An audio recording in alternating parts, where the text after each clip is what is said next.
नमस्कार, मैं धर्मेंद्र कुमार राय वाराणसी से और अनअकैडमी जुडिशियरी के यूट्यूब चैनल पे आपका स्वागत करता हूं। जैसा कि आप लोग जानते ही हैं कि आज हमारा आप लोगों के समक्ष आने का यूट्यूब पे लाइव आने का पर्पज क्या है।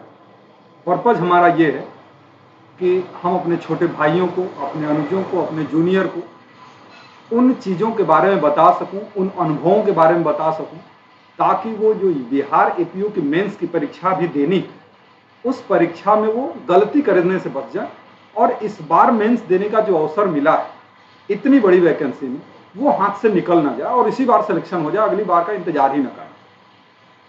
तो उन्हीं सब चीज़ों की चर्चा हम लोग करेंगे। उससे पहले थोड़ी सी चीज़ें जान लेते हैं, फिर चर्चा पर आते हैं। जैसा कि आप लोग जानते हैं, अनअकैडमी का प्लेटफॉर्म जुडिशियरी की प्रिपरेशन करा रहा है और जुडिशियरी की ही नहीं बल्कि लॉ से जुड़े जितने भी एग्जाम हैं उन सब की प्रिपरेशन करा रहा है। मैं जानता हूं थोड़ा सा आवाज़ में प्रॉब्लम आ रही होगी, कुछ शोर है, लेकिन वो 30 सेकंड के भीतर बंद हो जाएगा। तो एक स्पेशल क्लासेस होती हैं, प्लस क्लासेस होती हैं। सीमित मात्रा में कुछ स्पेशल क्लासेस होती हैं जिसको आप बिना सब्सक्रिप्शन लिए भी उसका लाभ ले सकते हैं। लेकिन अगर आपको रेगुलर क्लास करनी है, आपको डिटेल में अच्छे से क्लास करनी है ताकि आपका प्रिपरेशन अच्छे लेवल से हो जाए, तो आपको प्लस क्लासेस ज्वाइन करनी होंगी और उसके लिए उसका सब्सक्रिप्शन लेना। और अनअकैडमी का सबसे बड़ा फायदा ये है कि आप घर बैठे दुनिया से जुड़ पाते हैं, देश से जुड़ पाते हैं, देश भर के कंपटीटर से जुड़ पाते हैं। और इसका फायदा ये भी होता है कि अगर आप प्लस सब्सक्रिप्शन लेते हैं तो आपकी पहुंच जो है बेस्ट एजुकेटर तक होगी, लाइव क्लासेस देते रहेंगे, लाइव टेस्ट क्विज होते रहेंगे, तो पीडीएफ फॉर्मेट हैं, तो बहुत सारी चीजें हैं जो कि लाभ मिलता है सब्सक्रिप्शन लेने पर। और ये हैं अनअकैडमी के कुछ बेस्ट एजुकेटर जिनसे आपको पढ़ने का अवसर मिलेगा। आप इसमें से किसी को भी चुन सकते हैं और किसी को भी नहीं बल्कि सबको चुन सकते हैं। जिसका जो सब्जेक्ट अच्छा लगे वो आप पढ़ाई करिए।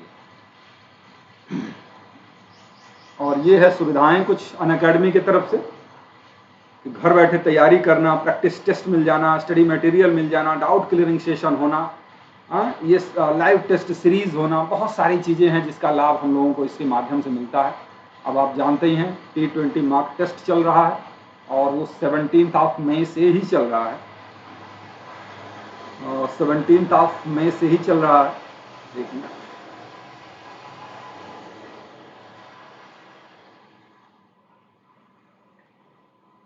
ठीक है। और इसका टाइमिंग और सब्जेक्ट क्या है, ये सारी चीज़ें आप जो है देख रहे होंगे स्क्रीन पर, उसके हिसाब से आप ज्वाइन करें। ये comprehensive judiciary batch Anil Khanna sir के द्वारा और उनकी टीम के द्वारा चलाया जा रहा है। इस पर अनिल खन्ना सर, अगर आप लोगों को मेरे आवाज़ जाने में अब प्रॉब्लम है, किसी भी प्रकार की प्रॉब्लम है, तो आप मैसेज करें, मैं देख रहा हूं आपका मैसेज। और ये 1 ईयर का कम्प्रिहेंसिव कोर्स है। एक मिनट जस्ट,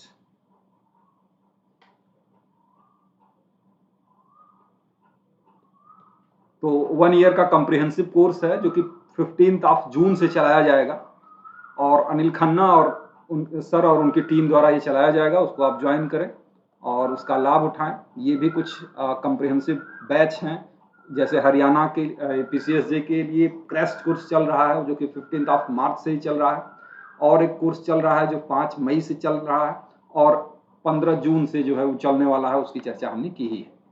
और ये हैं आपके सब्सक्रिप्शन के चार्जेस कि कौन सा प्लान आप 1 मंथ से लेके 24 मंथ तक, आपको जो इच्छा, जो सुविधाजनक लगे उस प्लान को आप चुन सकते हैं। ये सुविधा हमें अनअकैडमी देता है।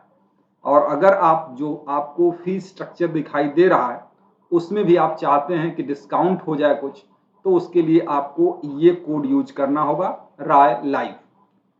और इससे क्या होगा कि फीस में आपका 10% फ्लैट डिस्काउंट हो जाएगा, उसमें कम हो जाएंगे। ठीक है, राय लाइव याद करना है। और ये मैं हूं, जैसा कि आप जानते ही हैं, धर्मेंद्र कुमार राय। राय जुडिशियल क्लासेस वाराणसी का कोचिंग है वो, और जिसका मैं डायरेक्टर भी हूँ। पिछले 8 से अधिक सालों से मैं इस फील्ड में गाइड कर रहा हूँ आप लोगों को। और बहुत सारे लोग, आपके बड़े भाई हैं, आपके सीनियर, जो कि बहुत सारी परीक्षाओं में सफल हो चुके हैं और कोशिश करिए कि मेरे अनुभवों का लाभ उठाइए और आगे आप लोग भी सफल होइए। ठीक है, तो अब हम अपने विषय पर आते हैं कि क्या आज हम लोगों का चर्चा का विषय है। जैसा कि आप जानते ही हैं कि आज हम लोगों का चर्चा का जो विषय है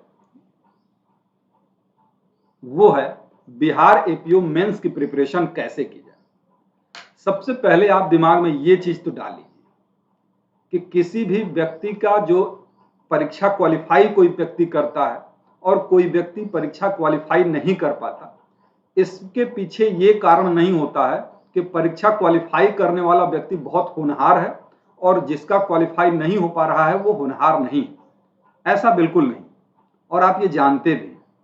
लेकिन ये जरूर है कि जो सफल होता है उसकी कोई ना कोई स्ट्रेटजी रहती है जिसके हिसाब से वो प्रिपरेशन करता है और वो सक्सेस होता है।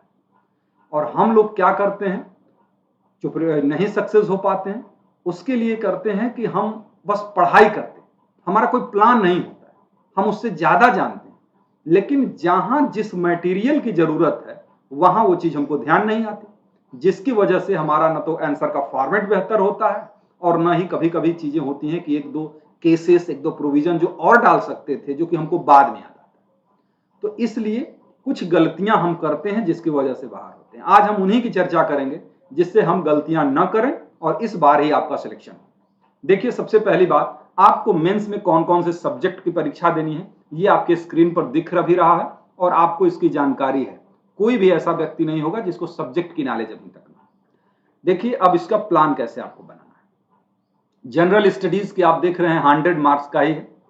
Hindi language, English language, Indian penal code, Indian evidence act और criminal procedure code, other law, सब मिला के आप 700 मार्क्स जो है इसमें रिटन एग्जाम में आपको रहेंगे।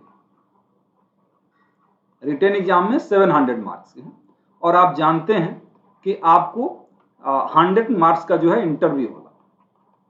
ठीक है, तो मार्किंग हो आपकी कुल होनी है सिलेक्शन 800 नंबर। अब इसमें आप देखिए कि ये 100 नंबर जो इंटरव्यू का है इसमें तो इसको हम छोड़ ही देते हैं। ये 700 में हमको प्लान कैसे बनाना, 700 का प्लान हमको कैसे बनाना। अब आप ये सोच रहे होंगे कि यहां नंबर तो लिखा है 1000 का, प्लान ये 700 का बना रहा है, 1900 का है और ये प्लान 700 का बना रहा है। तो इसमें आपको मैं आगे चल के बताता हूं सब्जेक्ट वाइज। तो ये हम लोगों को 700 में कैसे प्रिपरेशन करनी है कि 700 में मैक्सिमम नंबर हम गेन करें। देखिए, एक एक सब्जेक्ट को हम लोग डिस्कस करते हुए चलते हैं आगे। पहला पेपर जो है वो जनरल स्टडीज का, जनरल स्टडीज का पेपर होगा और उसमें क्या क्या चीजें आएंगी और उनकी पढ़ाई आपको कैसे करनी है उसकी चर्चा हम लोग कर लेते हैं। देखिए, जनरल स्टडीज में आपको एक तो आता है current affairs, current affairs, current affairs आपको पढ़ना ही। और एक चीज और कि जो बच्चे बीसीएस जे का भी मेंस दे रहे हैं बिहार, उनके लिए तो बिहार एपीओ के लिए बहुत कुछ एक्स्ट्रा करने की जरूरत नहीं है, उसके अंदर ही है। तो लेकिन जो लोग सिर्फ बिहार एपीओ का मेंस दे रहे हैं उनके लिए करंट अफेयर्स के लिए है। करंट अफेयर्स से बिल्कुल आपको डरने की जरूरत नहीं। करंट अफेयर्स आप कोई भी मैगजीन जो, क्योंकि मेंस का पेपर में प्री की तरह 1.5 साल पहले का क्वेश्चन नहीं आएगा करंट अफेयर्स, यहां पे पेपर पहले के बन के रखे नहीं हुए। तो इसलिए आप करंट अफेयर्स के लिए 1 साल का करंट अफेयर्स के लिए कोई भी, चाहे आप घटना चक्र पढ़ें, चाहे प्रतियोगिता दर्पण पढ़ें और चाहे कोई और भी स्पीडी पढ़ें, कोई भी अगर मैगजीन आपके पास है तो छटपटाने की जरूरत बिल्कुल नहीं। बच्चे क्या करते हैं, थोड़ा सा इसमें से भी पढ़ लें, थोड़ा सा उसमें से भी पढ़ लें, थोड़ा ये भी पढ़ लें, फला यूट्यूब से भी पढ़ लें। 50 जगह से पढ़ने से आप सिर्फ कंफ्यूज होंगे, कहीं भी मटेरियल आपको इकट्ठा दिमाग में नहीं हो पाए। तो इसलिए कोई एक चीज पकड़िएगा करंट अफेयर्स के लिए, उससे आपका काम हो जाएगा। दूसरी चीज है जनरल साइंस, जनरल साइंस। ठीक है, मैं सबके नाम लिख देता हूं। तीसरा इंडियन हिस्ट्री, इंडियन हिस्ट्री, चौथा पॉलिटी, पॉलिटी है,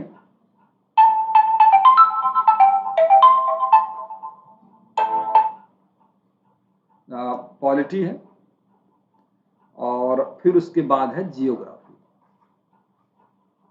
जियोग्राफी। ठीक है ना, यही चीजें आपको पढ़नी है। तो जनरल करंट अफेयर्स आप कैसे पढ़ेंगे वो तो हमने बता दिया, तो आपको बिल्कुल उसमें निश्चिंत रहने की जरूरत है। जनरल साइंस कैसे पढ़ेंगे और बाकी के सब्जेक्ट कैसे पढ़ेंगे वो ध्यान दीजिएगा। देखिए जनरल साइंस जो बच्चे बिहार पीसीएस जे दे रहे हैं उनका तो मैं जानता हूं, उनके लिए साइंस में कोई प्रॉब्लम नहीं, क्योंकि उनको साइंस का एक पेपर ही देना होता है, तो वो कुछ ना कुछ उसके लिए पढ़ रहे हैं, तो उनके लिए प्रॉब्लम नहीं। लेकिन जो सिर्फ बिहार एपीओ की मेंस दे रहे हैं उसके लिए, जो जनरल साइंस के लिए है, एक लुसेंट आती है और जो आपके पास होगी भी, लुसेंट से एक क्वेश्चन बाहर नहीं आएगा, सब लुसेंट से हो जाएगा। लेकिन अगर फिर भी आपको लग रहा है कि कुछ और चीजें पढ़ लें, लुसेंट पढ़ने में हमारा मन नहीं लगता है, तब उसके लिए आपको कैसे पढ़ना है, क्या पढ़ना है वो मैं बता देता हूं। एक आता है घटना चक्र, घटना चक्र। ये घटना चक्र का जो आता है objective IAS PCS lower subordinate सबका, वो आता है हिंदी में भी और अंग्रेजी में भी। हिंदी में भी आएगा और इंग्लिश में भी आएगा। तो हिंदी और इंग्लिश वाले दोनों ये चीज रखें, और रखे हैं तो उसको पढ़ डालें।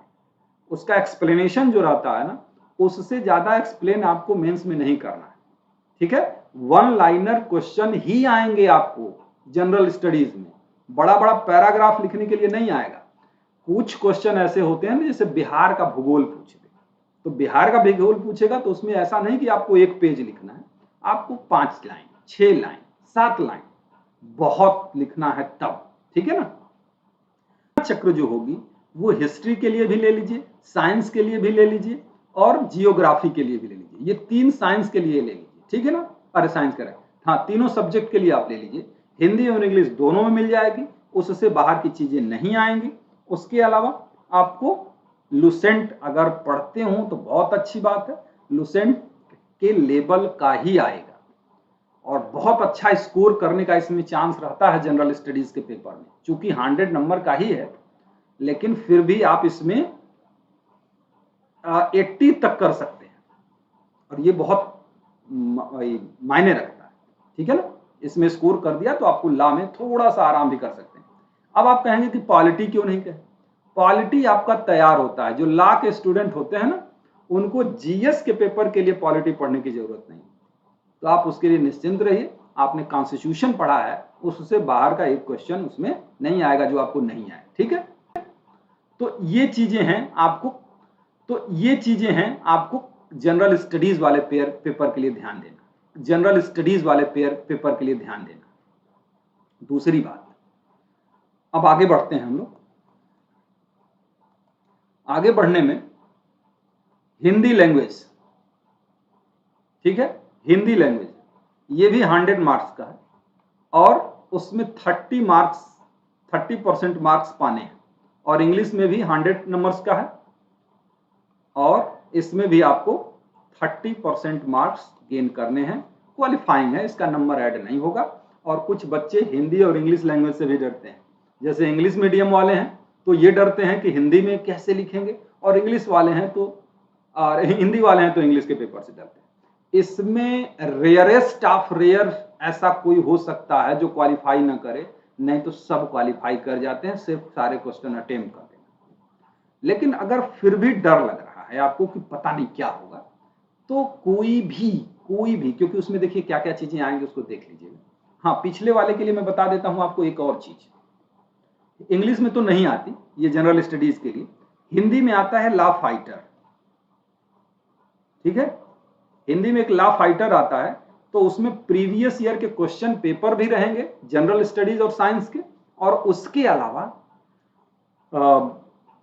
क्या कहते हैं, उसमें और भी जीएस वन लाइनर रहते हैं जो आपकी परीक्षा के लिए, तो ये आप जरूर ले लीजिएगा। बाकी चीजों को अगर मिस आप कर देते हैं तो ये लॉ फाइटर आप जरूर ले लीजिएगा जनरल स्टडीज के लिए। ठीक है ना। अच्छा, इसके लिए मैं कह रहा हूं कि कोई भी इसमें क्या क्या चीजें आपको ध्यान देनी, जैसे लेटर लिखने का फॉर्मेट क्या होता है, एप्लीकेशन लिखने का फॉर्मेट क्या होता है, प्रिसाई राइटिंग क्या होती है, इंग्लिश की मैं बता रहा हूँ, प्रिसाई राइटिंग क्या होती है, उसके अलावा एस्से लिखना है और ट्रांसलेशन बनाना है, यही सारी चीज। हाँ, स्टेटमेंट करेक्ट करना है। आपको लग रहा होगा कि प्रिसाई राइटिंग तो हमको आता नहीं, कुछ नहीं यार, जो अगर तुमको कुछ नहीं आता ना, 2-4 तो प्रिसाई राइटिंग देख लो, और 5 पैराग्राफ का है तो यही जैसे कक्षा 3 में आप लिखते थे ना कि अगर 5 लाइन का है तो उसको छोटा करके 3 लाइन कर दो, 2 लाइन कर दो, यही कर देना, पास कर देंगे, 30% नंबर मिल जाएगा। मैं ये आपको नहीं कर रहा हूं कि ऐसा ही करना चाहिए, लेकिन जिसको इंग्लिश के भूत का डर लग रहा है ना, उसके लिए मैं बता रहा हूं कि छोड़िएगा मत, आप उसको 4 लाइन कम करके 3 लाइन में बना दीजिएगा, 2 नंबर 1 नंबर मिल ही जाएगा और 30% तो आप क्रॉस कर ही जाएंगे।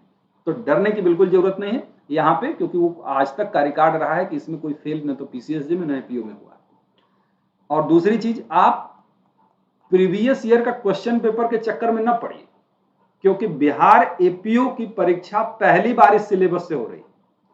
उससे पहले जितनी बार भी एपीओ की परीक्षा हुई है वो इस सिलेबस से नहीं हुई है, उसका सिलेबस वही था जो पीसीएसजी का था। तो इसलिए आप प्रीवियस ईयर के क्वेश्चन पेपर में ऐसा नहीं आया था, वैसे आया था, ये कुछ नहीं, उससे कोई मेल नहीं खाएगा। ठीक, तो इंडियन पीनल कोड पर आप आते हैं, यही है पहला सब्जेक्ट, इंडियन पीनल। इसको कैसे पढ़ें? एक चीज समझिए कि कुछ लोगों, 2 प्रकार के लोगों की विचारधाराएं होती हैं।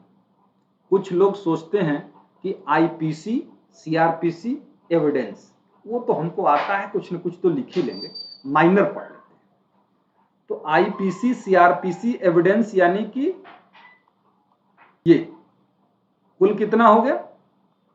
इतना नंबर। ठीक है, आईपीसी, सीआरपीसी, एविडेंस जो है, इसमें तो कुछ न कुछ लिख ही लेंगे। माइनर हमने नहीं पढ़ा, चलो माइनर पढ़ते हैं। माइनर कितने का है? 150। अब आप सोचिए 450 का छोड़ के अगर 150 पर आप जाते हैं, ये बेवकूफी के अलावा और कुछ नहीं। आपको लगता है कि आपको ये सब आता है, ऐसा नहीं है। अगर आप इसको ढंग से पढ़ेंगे और ढंग से नहीं पढ़ेंगे, इसमें कम से कम 75 to 80 ये तीनों पेपर मिला के अंतर आएगा आपके लिखावट में। ये आपको ध्यान रखना है कि आपको आईपीसी, सीआरपीसी, एविडेंस भी पढ़ना है। तो एक तो ये सोच वाले लोगों की मैं बात कर रहा हूं, जिनको लगता है कि हमको ये आता है, माइनर देख लेते हैं। और कुछ ऐसे लोग होते हैं जिनको लगता है कि ये पढ़ लो, माइनर तो 150 का ही है, उनके लिए भी प्रॉब्लम। हम ये कह रहे हैं कि दोनों इंपॉर्टेंट है और दोनों पे आपको समय देना पड़ेगा। आपको माइनर भी 150 नंबर का जो है ना, ये डिसाइडिंग फैक्टर होगा। ठीक है ना, कि माइनर जो अच्छा करेगा और ये भी एवरेज करेगा, उसका सिलेक्शन। तो अब कैसे पढ़ना है उसकी चर्चा हम लोग कर लेते हैं। आईपीसी की अगर हम लोग बात करते हैं या सीआरपीसी की बात करते हैं या एविडेंस की बात करते हैं, संयुक्त रूप से मैं कह रहा हूं, आईपीसी, सीआरपीसी और एविडेंस, इसमें आपको क्या करना है कि देखिए, आपके पास कोई भी गाइड हो, हिंदी वालों के लिए मान लीजिए उनके पास परीक्षा मंथन की मेंस के लिए आती है, मेंस के लिए परीक्षा मंथन की आती है हिंदी वालों के लिए, और ये परीक्षा मंथन की आती है हिंदी वालों के लिए, और अब ये जो है इंग्लिश में भी आ रही है। अब ये डिपेंड करता है कि आपको वो उपलब्ध हो पा रही है कि नहीं हो पा रही है, लेकिन हिंदी में पहले से आती है तो वो सारे बच्चों के पास है जो भी प्रिपरेशन करने वाले हैं। तो परीक्षा मंथन हिंदी वालों के लिए बढ़िया है। मान लीजिए ये आप नहीं उपलब्ध हो पा रहा है तो सीएलए आपको मिलती है बाजार में, जो कि आप बहुत जमाने से वो चली आ रही है, सीएलए ले लीजिए। और इंग्लिश वालों के लिए भी ऑप्शन है, इंग्लिश वालों के लिए एक्सेंट की आती है, एसेंट की, जो कि एके जैन वाली है ना, आप लोगों ने देखी भी होगी, एके जैन सारे सब्जेक्ट की मेंस के लिए आती है, उसको आप ले लीजिए। आपको वो सूट नहीं करती, रामबाण ले लीजिए, रामबाण भी आती है इंग्लिश की सब सब्जेक्ट की। उसके अलावा आपको सीएलए आती ही है, उसके अलावा आपको यूनिक की भी आती है। ठीक है, यूनिक की भी आती है। तो कोई भी एक ले लीजिए जो आपके लिए बेहतर आपको लगता है। ऐसा नहीं होता है कि किसी परीक्षा में जाके सब छाप देते हैं, ऐसा कभी नहीं होता।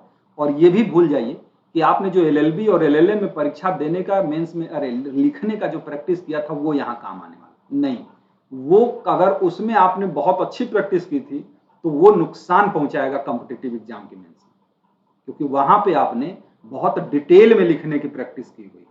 आपको 35 मिनट, 40 मिनट, 45 मिनट मिलते थे एक क्वेश्चन को लिखने के लिए, और उतनी देर में आपको 3 से 4 क्वेश्चन लिखने हैं। तो आपको आते हुए भी आप क्वालिफाई नहीं कर पाएंगे, क्योंकि मेंस में टाइम मैनेजमेंट बहुत बड़ा गेम है।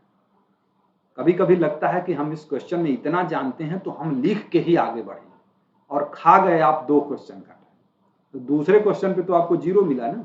तो इसलिए टाइम मैनेजमेंट बहुत बड़ा गेम है और उस पर ध्यान देना है आपको।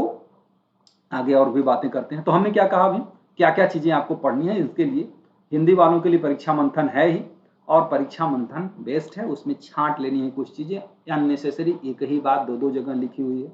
उसके अलावा एक चीज और छांट लेना है, केसेस अननेसेसरी उसमें लिखी हुई हैं।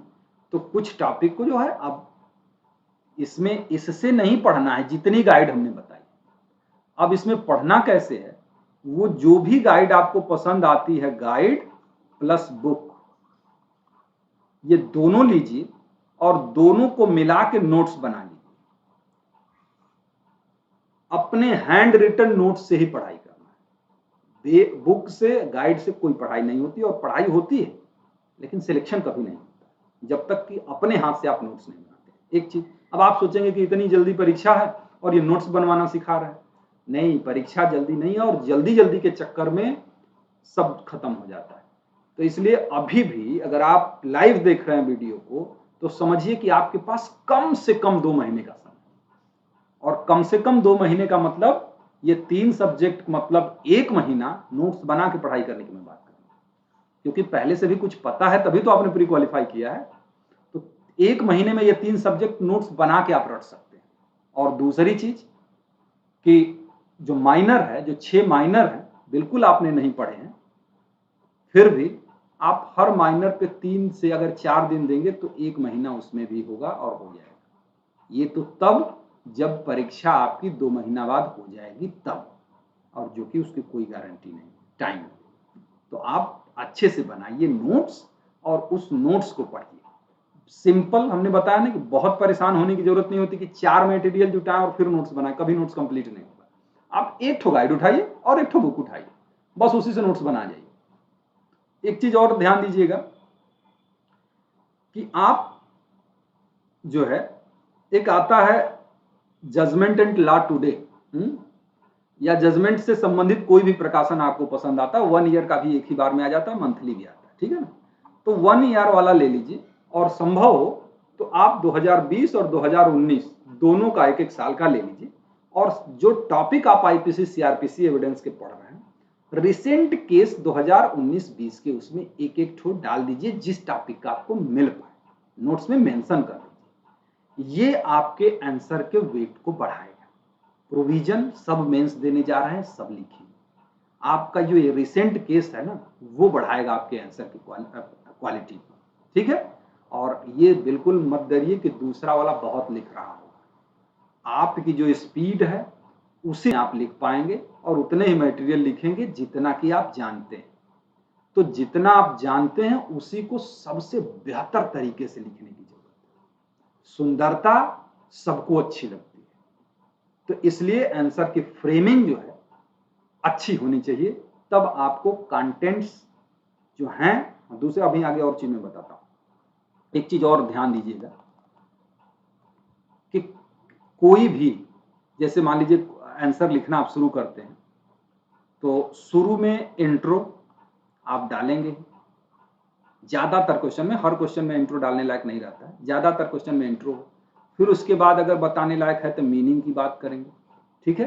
फिर उसके बाद बताने की बात अगर उसमें ऐसा कुछ है तो काइंड्स की बात करते हैं। फिर उसके बाद जो है अगर उसमें बताने लायक है तो कंक्लूजन की बात करते हैं। हर क्वेश्चन में कंक्लूजन भी नहीं लिखा जाता, लेकिन जिसमें ऐसी डिमांड हो उसके हिसाब से, अगर कोई ऐसी चीज है तो उसको एविडेंशियल वैल्यू बताएं।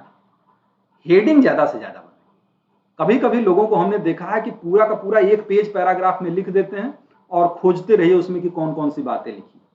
उसमें लिखने का ये तरीका होता है सुंदर कि आपने जब हेडिंग डाली यहां से लिखना शुरू करिए, अगली लाइन भी यहीं से शुरू होगी, फिर अगली लाइन जो होगी तो यहां से शुरू होगी, ठीक है ना। यहां से थोड़ा सा जगह इधर भी छोड़िए, थोड़ा सा जगह इधर भी छोड़िए। कुछ पेज भरने के चक्कर में ज्यादा जगह छोड़ देते हैं, वो भी नहीं, रीजनेबल जगह छोड़ना है दोनों तरफ, और उसको सुंदर बनाइए। जहां भी कोई बात है, जैसे केस है, 2 पेन आपको यूज नहीं करना है, 2 कलर आपको यूज नहीं, कोई केस है तो केस को अंडरलाइन जरूर करिए। और कोई जैसे होता है ना 30 डेज 50 डेज, ये वो तमाम जितने भी इंपॉर्टेंट चीजें उसको अंडरलाइन जरूर करिए, क्योंकि आप कितना लिखते हैं ये मैटर नहीं करता, कितना दिखाते हैं ये मैटर करता है। लिख के आप एक पैरा में, हमारे पास बहुत सारे बच्चे टेस्ट देते हैं और आते हैं, कॉपी दिखाते हैं, बहुत सारी चीजें लिखी हुई होती हैं, मैं देखता हूं ना। और कुछ बच्चे होते हैं जो कम लिखते हैं, दिखाते ज्यादा, नंबर दिखाने पे ज्यादा मिले। आपने कितना लिखा है ये मैटर नहीं करेगा, क्योंकि कोई भी व्यक्ति पूरी कॉपी नहीं पढ़ता। तो इसलिए उसको दिखाइए, दिखाने का मतलब समझ रहे हैं ना, अंडरलाइन करिए, उसकी हेडिंग बनाइए। हेडिंग जब डालिए तो उसके तुरंत एकदम ऐसा मत घेर दीजिए लिख के कि वो दिखाई ही ना दे, हेडिंग प्रॉपर दिखाई देनी चाहिए, तब आपको नंबर मिलता है। कंटेंट्स प्लस सुंदरता, सुंदरता का मतलब सुंदर राइटिंग नहीं, सुंदर फॉर्मेट की मैं बात कर रहा हूं, ठीक है ना। राइटिंग सबकी अपनी अपनी जो है वही रहेगी, वो बढ़ेगी नहीं है कि तैयारी करने में आप राइटिंग सुधार लेंगे। तो ये सारी चीजें आपको ध्यान देनी है। उम्मीद है कि ये बात समझ में आई होगी कि आपको कैसे करना है। कोई भी एक हिंदी या इंग्लिश की हो, इसमें हमने तमाम ऑप्शन रखे हैं, कोई भी एक गाइड ले लीजिए और उस गाइड से और बुक से मिला के टॉपिक वाइज बना लीजिए। क्वेश्चन आंसर वाइज कभी नोट्स मत बनाइए, टॉपिक वाइज बनाइए। क्वेश्चन का तरीका कैसे भी होगा आप उसको बना के लिखिए, ठीक है। तो आप जो है इस तरीके से उसकी तैयारी करिए। और हाँ, ये तीनों सब्जेक्ट के लिए हो जाएगा। अदर ला में ज्यादा लोग डर रहे हैं कि अदर ला का क्या करें, माने जो माइनर है उनका क्या किया जाए। ये तो हमने कभी नहीं पढ़ा, बाकी तो हमने पढ़ा हुआ था। ये जो 6 एक्ट्स हैं माइनर एक्ट, जो कि एक मिनट, हाँ माइनर एक्ट जो हैं, जस्ट मिनट मैं आपके कमेंट देख लूं थोड़ा।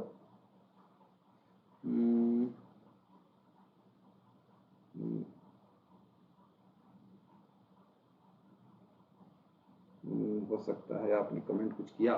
तो ये जो माइनर एक्ट है ना,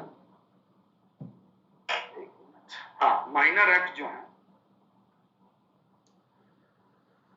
माइनर एक्ट की कैसे पढ़ाई करनी है, इसको डरने की जरूरत नहीं। एक तो बेयर एक्ट आप रखेंगे ही रखेंगे, ठीक है। बेयर एक्ट सारे सब्जेक्ट की आप रखिए। और बेयर एक्ट से मैं जानता हूं कि संतोष नहीं होता, जो हमने भी एग्जामिनेशन दिए हुए हैं, हमको अनुभव है। बेयर एक्ट सिर्फ हमारे पास होता है ना तो हमको सेटिस्फैक्शन नहीं मिलता, लगता है कि दूसरा वाला पता नहीं कैसे आंसर की फॉर्मेट बना रहा होगा और हमसे अच्छा लिख देगा। और थोड़े इंग्लिश में भी, तो हिंदी और इंग्लिश दोनों वालों के लिए। बाकी मार्केट में बहुत माइनर के लिए क्वेश्चन आंसर की कोई गाइड उपलब्ध है नहीं, है ना। एकाक प्रकाशन और है, लेकिन आप ये समझिए कि ला फाइटर है हिंदी में केवल है, और परीक्षा रिफ्रेशर हिंदी और इंग्लिश दोनों में लड्डूगिलाट है। आपको क्या करना है, आपको क्या करना है, आपको ये गाइड मैं इसलिए बता रहा हूं, परीक्षा रिफ्रेशर का अगर मटेरियल आपके पास है तो ठीक है, अन्यथा अगर आपके पास नहीं है तो इसमें 179159, ठीक है। तो आप इस नंबर पे कॉल मत करिएगा, कॉल से बात नहीं हो पाएगी। ये व्हाट्सएप नंबर है, इस नंबर पे आप मैसेज करिएगा, मैं उसकी पीडीएफ भेज दूंगा, और पीडीएफ ही आपको मिलता है, हिंदी और इंग्लिश दोनों में है। तो जो बच्चे नहीं पा रहे हैं, कोई मटेरियल नहीं मिल रहा, वो आपको बताइएगा, हम पीडीएफ भेज देंगे आपके व्हाट्सएप नंबर पे, ठीक है ना, इसी व्हाट्सएप नंबर। तो आपको मैं भेज दूंगा। ये मैं दोनों ला फाइटर और परीक्षा रिफ्रेशर सिर्फ इसलिए बता रहा हूं क्योंकि आपके अंदर का जो डर है ना वो खत्म हो, आपको लगेगा कि हमने कुछ पढ़ा। एक्चुअल में आप जब गाइड उठाएंगे तो आपको फिर बेयर ही पढ़ना पड़ेगा, और सेटिस्फेक्शन आपको बेयर से ही मिलेगा। लेकिन थोड़ा बहुत आइडिया लगेगा कि क्वेश्चन कैसे बन सकते हैं, उसका आंसर कैसे लिखना है, थोड़ा बहुत लाभ नहीं होगा। लेकिन जब तक आप इस गाइड को पढ़ेंगे नहीं, तब तक आपको बेयर का महत्व समझ में नहीं आए। तो इसलिए सिर्फ ये गाइड जो मैं बता रहा हूं माइनर के लिए, वो इसलिए बता रहा हूं ताकि आप थोड़ा सा देखें और समझें कि अरे यार गाइड में तो कुछ नहीं है, पढ़ना हमको बेयर ही है। या फिर गाइड में जो देख रहे हैं, जो प्रोविजन उसमें लिखे हुए हैं, प्रोविजन आप बेयर से पढ़िए, ठीक है। और कुछ बातें जो बेयर में नहीं है, कुछ फिलॉसफी टाइप है, उनको आप उनसे पढ़ लीजिए। तो दोनों की हेल्प से आप पढ़िए। ये सारे एक्ट के लिए आपको क्या करना है, सिर्फ गाइड से नहीं पढ़ना है, सिर्फ बेयर से नहीं पढ़ना है, इसके आधार पर आपको जो नोट्स बनाने हैं वो नोट्स बना के पढ़ना है। सिर्फ अगर बेयर से भी आपने पढ़ा है ना, तो आप मेंस में लिख नहीं पाएंगे। आपको नोट्स बनाना ही होगा, भले संक्षेप में बनाइए। ऐसे भी नोट्स बनता है जल्दी जल्दी में कि ये बात, जैसे पावर, ठीक है ना, पावर पावर लिख दिया आपने, पेज नंबर 36, ठीक है, सेक्शन नंबर 12। तो इस तरीके से भी बनते हैं, बहुत शार्ट नोट्स ऐसे बनते हैं। ऐसे भी बना लीजिए, लेकिन बनाइए, समझे, उसको बना लीजिए। और बनाने के बाद आप पढ़ेंगे, मैं गारंटी देता हूं। देखिए, एक ये बहुत बड़े बड़े एक्ट नहीं है, कुछ बड़े हैं कुछ छोटे हैं। एक एक्ट पर जैसे मान लीजिए डावरी प्रोहिबिशन, इसमें 3 दिन पढ़ने की क्या जरूरत है। डावरी प्रोहिबिशन पे नोट्स आपका 1 दिन में तैयार हो जाएगा, और प्रोविजन भी। या अगर मान लीजिए आप डर लग रहा है, 2 दिन रख लीजिए। इसी तरीके से बाकी के सब्जेक्ट के लिए भी डे डिसाइड करिए, खुद को टारगेट दीजिए कि हमको 1, 2, 3, 4 दिन में इसको खत्म कर देना है, कर लीजिए। और आप नोट्स बना लेंगे इस पर ना, तो आपको कोई प्रॉब्लम नहीं होगी, आप कर लेंगे। लेकिन बस हमारा पर्पज यही है कि घबरा के आप बेयर भी पढ़ लीजिए, गाइड भी पढ़ लीजिए, फला व्यक्ति कैसे पढ़ रहा है वैसे पढ़ ले, कुछ टॉपिक का नोट्स बना लिया, कुछ टॉपिक हमने दोस्तों से बात करके कंफ्यूज हो लिए। बहुत परेशान मत होइए, इतना परेशान होने की जरूरत नहीं होती। आपको बहुत कायदे से आज से दिमाग में बना लीजिए कि हमको, जैसे आर्म्स एक्ट उठाए, हमने सेक्शन देखे, इसमें कितने सेक्शन हैं, और फिर उसके बाद हमने उसमें टारगेट दिया कि इसको हमको 2 दिन में खत्म करना है। तो 2 दिन में खत्म करने का मतलब कि इसका हम प्रॉपर नोट्स भी बना लेंगे, और फिर उसके बाद उसको याद भी कर लेंगे। नोट्स बनाने का फायदा ये भी होता है कि नोट्स बनाते समय ही आधा प्रोविजन आपको याद हो जाता है। तो इसलिए भी नोट्स बनाइए, और रिवीजन करना बहुत आसान है। तो 2-2, 3-3 दिन या 4 दिन का भी किसी एक्ट में टारगेट दीजिए, उसको कंप्लीट कर लीजिए। और फिर उसके बाद मेजर के लिए हमने बताया ही है कि उसके लिए भी अगर नोट्स पहले से है, बहुत अच्छी बात है, नहीं है बना लीजिए। और अभी भी आपके पास बहुत समय है, 3 सब्जेक्ट वो और 1 सब्जेक्ट ये, लेके कुल 4 सब्जेक्ट के लिए 2 महीना समय, 0 से लेके सिलेक्शन तक का हो सकता है सफर। बस टूट के लग जाएंगे तब। बस यही हमारा उद्देश्य था आप लोगों को।